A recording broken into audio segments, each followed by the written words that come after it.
What's the most entitled thing a family member has demanded from you? After 7 months of failed attempts, my husband Kyle and I announced that we were finally pregnant. Everyone erupted with cheers, except for my sister Jacqueline, who smashed her wine glass against the marble counter. "How dare you!" she shrieked. "You know how long I've been trying for a baby? I deserve to be the first." Mom tried to tell her 19-year-olds aren't ready for a baby, but Jacqueline refused to back down. She grabbed her purse, then dramatically stormed out yelling that I better abort my baby within 1 week, or else she's getting the police involved. The next morning, she showed up at our door with printed pages from abortion clinics, shoving them into Kyle's chest while he was still in his boxers. "I made appointments for her at 3 different places," she announced to our entire cul-de-sac. "She just needs to pick one." When Kyle tore up the papers, she called the whole family demanding an emergency intervention.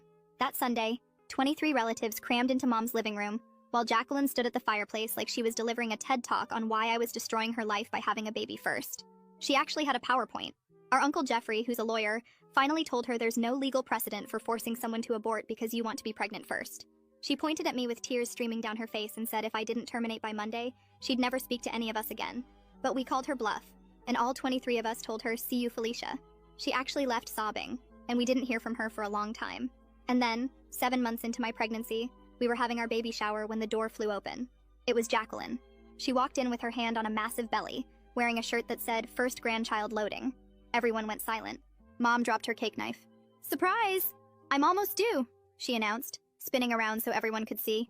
"I got pregnant right after that horrible meeting where you all betrayed me. I'm 10 weeks away from giving birth."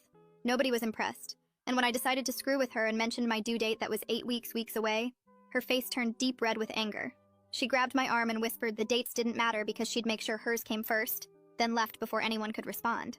My mom called me that Tuesday bawling her eyes out. She'd found out from Jacqueline's roommate that Jacqueline had been taking black market labor induction substances she'd bought from some website in Romania, risking her baby's life to deliver before me. Now, Jacqueline was in the ICU, but not because of the substances.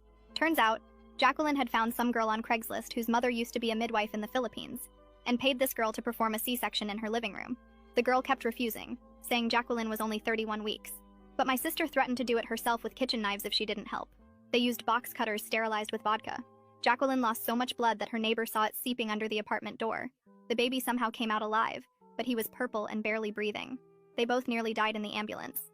The baby went straight to the NICU on a ventilator, and Jacqueline needed a full hysterectomy. She'd never have another child. When she came to, the first thing she did was call me from her hospital bed. "You did this," she gasped through the oxygen mask.